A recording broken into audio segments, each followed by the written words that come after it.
You've escaped with the list. The Baroness has escaped, but it's...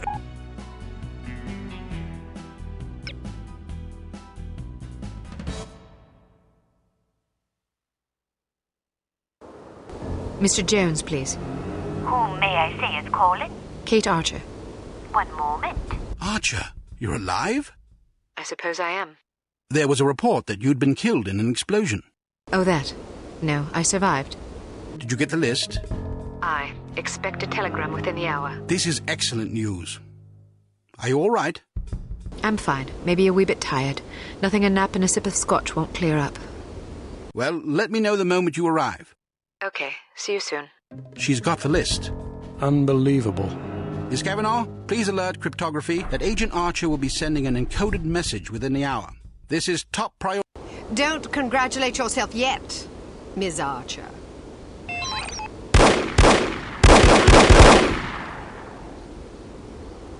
You've won nothing. Yes, well, you've lost everything. Again. Not true, Agent Archer. I still have the satisfaction of knowing that you have failed. But I haven't. We have Dr. Schenker, we have the antidote, and most importantly, we have the names of your intended victims. You still have to deliver the list. Which I shall, just as I shall deliver you to prison where you can accustom yourself to a slightly less opulent lifestyle. Ah, what a sweet fantasy. But it's not meant to be, I'm afraid. Know this, little girl. Harm does not die with me. I think you'll survive your wounds. It's not my wounds you should be worried about. Pardon me. I've got to get everybody off the streets.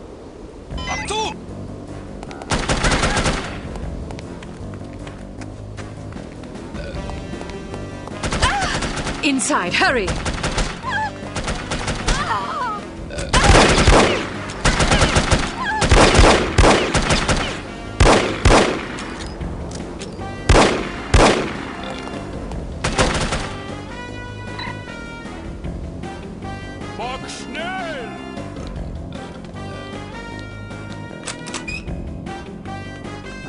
Get off the streets!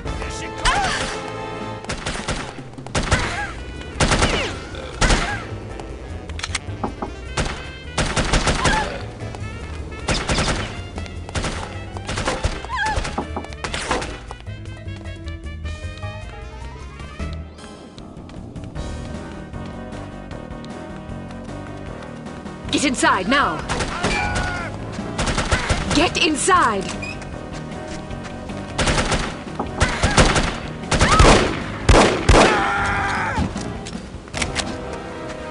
Get off the streets!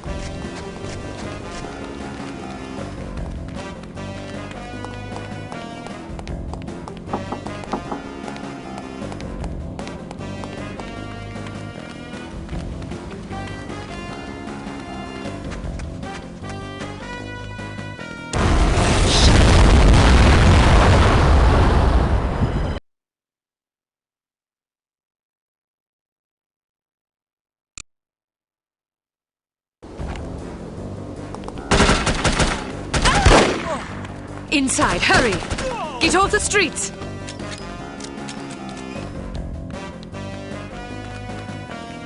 Get inside, now!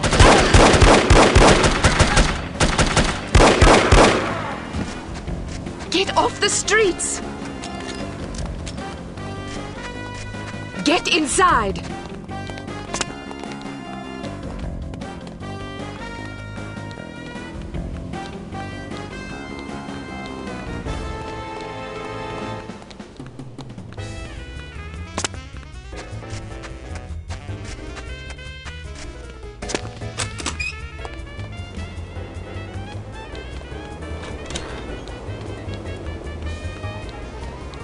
Get off the streets! Hurry! Get inside! Get inside!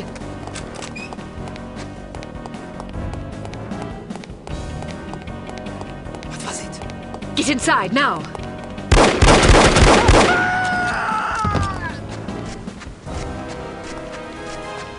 Mach schnell! Get inside!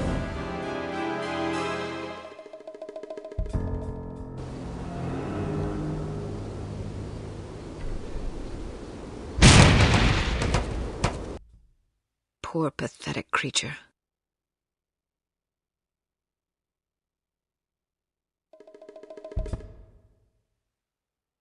Ah, Miss Archer. I trust you're recuperating suitably? Quite so, Mr. Jones. Thank you for the champagne. It's a tradition I began back in the war, to reward my boys for a mission well done. It pays to have friends in the supply department. So, does that mean I'm one of the boys? I suppose it does. Figuratively speaking, of course. Of course. Miss Archer, I realize I have been somewhat abrasive during this ordeal. You've been a belligerent oaf. I hope you can understand that I take our collective purpose very seriously. Although I was highly skeptical of a woman's ability to handle this mission, I am overjoyed to have been proved wrong. You have gone above and beyond the call of duty in this matter, for which we are all indebted to you. I wish we could offer you a proper vacation, but until Unity is full strength again, I'm afraid we can't afford to let you rest. Thank you, sir, but I've waited a long time for a chance like this. I wouldn't dream of going on vacation now. That's the spirit. Well, I'm going to go home and see if my wife remembers me. See you both tomorrow. I'd best be going too. I haven't bathed in 3 days. I imagine I'm a bit ripe. Is this how it ends, then? How what ends? Saving the world. That's what we did, right? Yes, that is what we did. Is it always like this? Weary farewells and shuffling off home for a hot bath and a good night's sleep? A good night's sleep if you're lucky. Yes, Agent Archer, it is always like this. Saving the world is our job, you see. If we do it properly, nobody even knows the world is in jeopardy to begin with.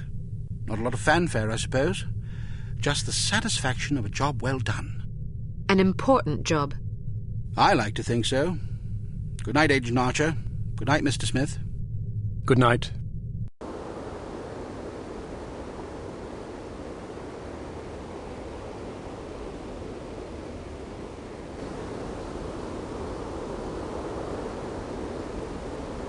You were right.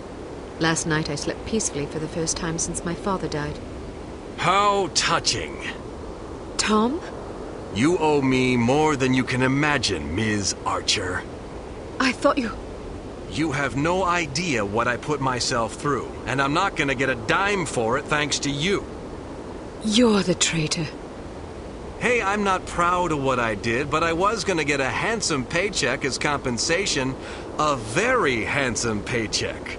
Unfortunately, you had to go and blow up my benefactor. Money? You betrayed the entire free world for money? Ah, spare me the self-righteousness.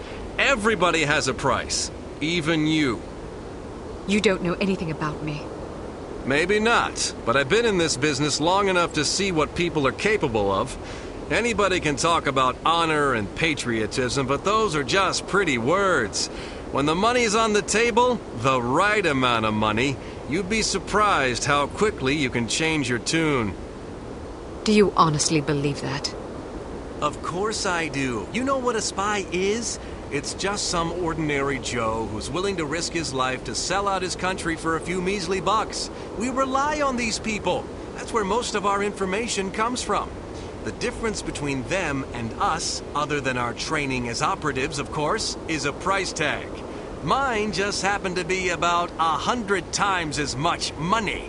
And now I get nothing thanks to you. You're forgetting something, Tom. Those spies we recruit aren't patriots. They're cowards. We seek out selfish, hateful little people who place themselves above everyone else. We choose them because they're weak and greedy and arrogant. Like you. Touché. Don't you understand what you did? People died because of you. Bruno died because of you. Hey, Volkov killed him, not me.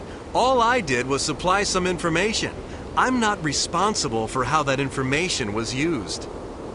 We'll see what the court thinks about that. I didn't come here to surrender. Pity for you.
Drop your gun.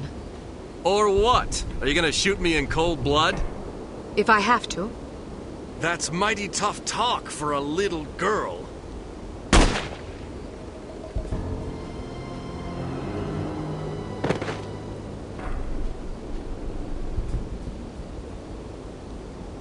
Mr. Smith, what are you doing here? Tending to some unfinished business. Mr. Jones? Are you all right, Miss Archer? Aye. What's going on? There's your traitor. You mean Smithy? How long have you known? I've suspected you for some time. You've only just now confirmed my suspicions. All this time you thought he might be a traitor? Indeed, but I had to be sure. You might have warned Bruno. He did. Bruno? Look out!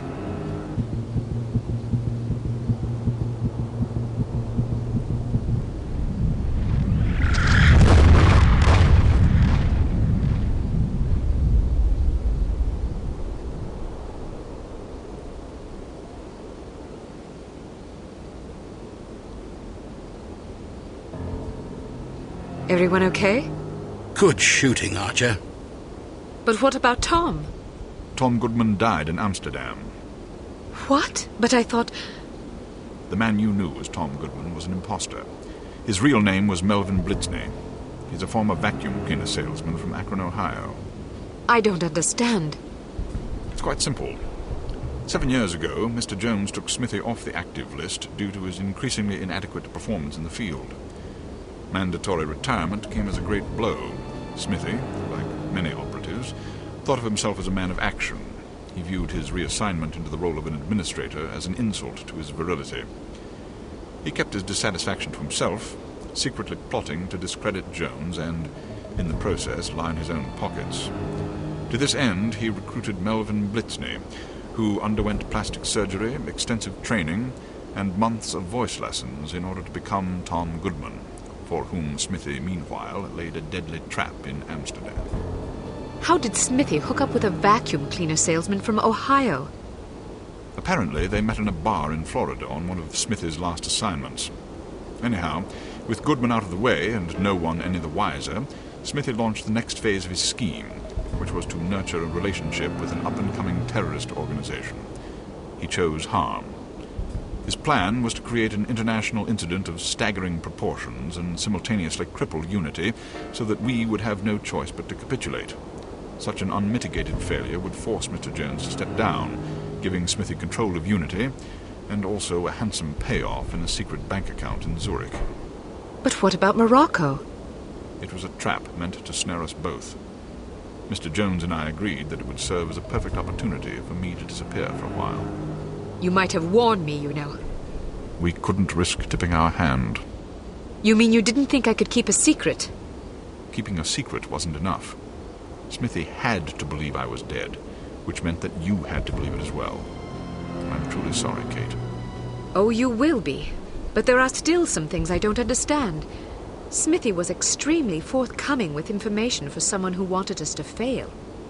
Every mission he sent you on was a trap. Eventually it occurred to him that you were far more competent than he had anticipated, but it was already too late by then. You'd outwitted him. Besides, if he'd attempted to conceal information, he would have drawn suspicion to himself, which he couldn't afford. But why did Tom, or Melvin, whatever his name is, blow up the cargo freighter? To get rid of you, of course. But Inga Wagner and Magnus Armstrong were aboard the ship. They were expendable. If you knew all this, why didn't you just arrest Smithy and be done with it? Because we didn't know all this until very recently. Your investigations revealed much of the information we needed. But the final piece of the puzzle fell into place yesterday afternoon, when I found this in Smithy's flat. The puppet? Indeed. Unbelievable. I'm sorry I had to deceive you, Kate. Sorry's not good enough. Do you have any idea how devastated I was? I should leave you two alone. I'm sure you've plenty of catching up to do. You certainly looked sad. What do you mean? Well, I was watching when you came to pay your respects. You were spying on me? Not intentionally. I ought to kill you myself. Who's buried here anyway? No one. It's an empty casket. An empty casket? Calm down. Don't run away from me. Come back and take what's coming to you. Kate, please. You're overreacting. I'll show you overreacting, you bastard.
I'm afraid I have bad news.